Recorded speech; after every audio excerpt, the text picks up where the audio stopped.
This week, I'm joined by the longest tenured Detroit Lion. It's tackle Taylor Decker.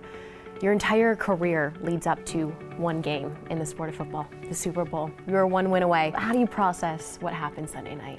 I mean, if you look at it from the full scope of the season, it's definitely bittersweet, just because we were on the cusp of like the ultimate goal. And you know, every year it's the saying that 31 teams are going to be unhappy because you want to be the best. And we were right there. But I think we've established a good foundation moving forward, especially with us, we're so young. So hopefully it's something where we can sustain it like long term, because that's going to be the mark of like a good team. How do you begin to do that?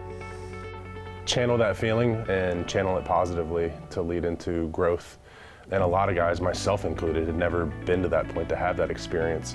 So now we got to kind of dip our toe in the water and see what it feels like. And we know what it feels like to come up short. But now we know what our goals are, and now we know that we belong. But ultimately, it's going to come down to the little details and a couple plays where you just have to execute, because we had our chances. 3 years ago, 3 wins. We're here, 14 wins, NFC Championship. How do you begin to process the last 3 years for you in your career? I've seen a lot of clips over the past couple months from that first win that we had when we were 0-10-1 against the Vikings, and just how much that meant to everybody. And I feel like you could see a little snippet of what that like meant to people, to be able to just get a win and to be able to snowball it into let's get some more wins. To last year, you know, maybe we're jockeying to get into the playoffs. Let's see what we can do.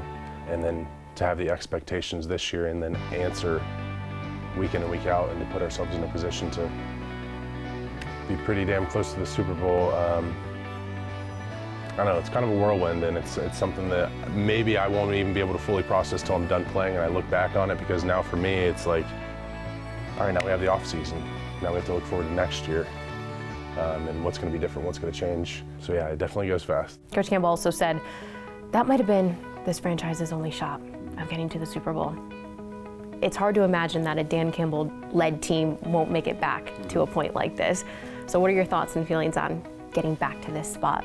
You never know when your opportunity is going to come, but that's what you play for. You play for having to climb that mountain every single year and do it again, because that's just the beautiful thing about your sport. What you did yesterday doesn't matter today. You just have to keep moving forward, and you have to keep producing. Do I think that maybe was our only opportunity? No. Could be. You never know. But we're going to have to go, and we're going to have to start climbing that mountain again, and we're going to have to, like I said, kind of channel and bottle up that feeling and that experience to try to spin it into something positive, because it was hard to get there. And it all happens really, really fast. You know, you go from clinching the division to first home playoff game to second round playoff game at home again to now we're in the NFC Championship, and we're right there on the cusp, and it was really hard to get there. This team broke so many franchise records, so many NFL records. What are you most proud of when you think about this team? The brand of football that we put out there. I feel very much like we play the game in a way that resonates with people, in a way that people can respect.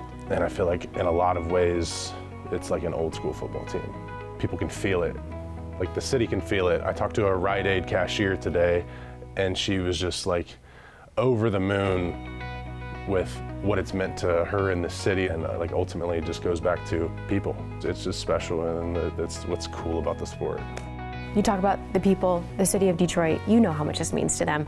What pressure do you feel on your shoulders to get them back to where it was this season? Pressure, none. I don't know, it's just been a privilege to be able to just represent the city, and you know, to go back to Brad and Dan. I feel like they've built this team in a way to embody the city. It tethers us to them, like they feel a part of it. You hear fans talk about we, us, and that's real. They feel that way, and that you can feel it. You can feel it in the building, you feel it in the playoff games, you can feel it.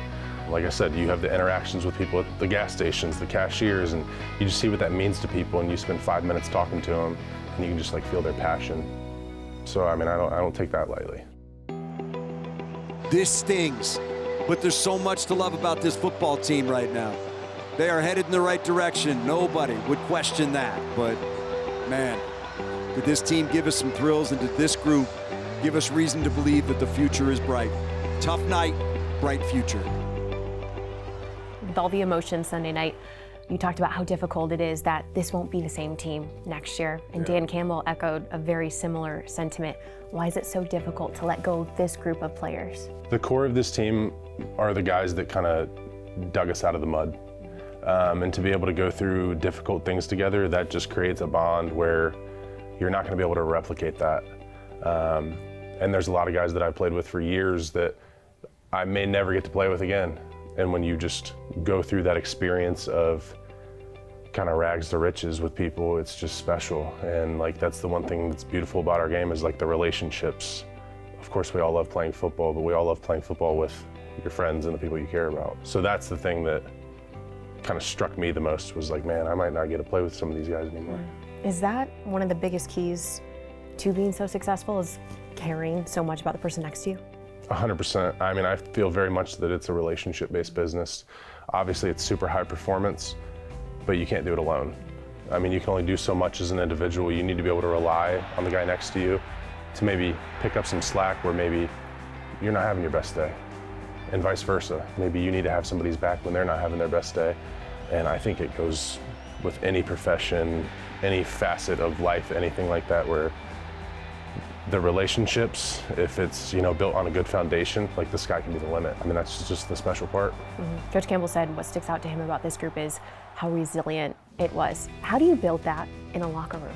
You know, I'm going to give credit where credit's due for Brad and Dan doing their due diligence on intangibles when they're bringing guys here. You can be a superstar player, but you might not be a fit, and is that going to benefit us? Who knows? So I think they've just done a really good job of kind of narrowing down on their key traits that they want in a player, and is that going to blend well with the guys that are already here? Because I really do feel that they've hand-selected each guy, and you're going to be here for a reason. You're going to be here because you belong here. So I just think they've done an incredible job. I don't know what their secret sauce is to how they do it or anything like that, but they've just done a phenomenal job. And I mean, even went upstairs to tell them, like, I just appreciate you guys doing what you do, because it's been special. Mm-hmm. Off-season picture. You like to head towards warmer weather. 15-month-old Daisy, she saw quite a football season. What are you most looking forward to for this off-season? Giving time back to the people who make it possible for me to do what I do. People do not talk about enough the time commitment away from your family and loved ones that it takes to be able to perform at the level that we do. And this year, for 3 more weeks than we normally even do. So that's a burden on your loved ones and your family members. And you know, Kendra, my wife, you know, my parents, my siblings, and of course, you know, our little baby, like, they just take it in stride.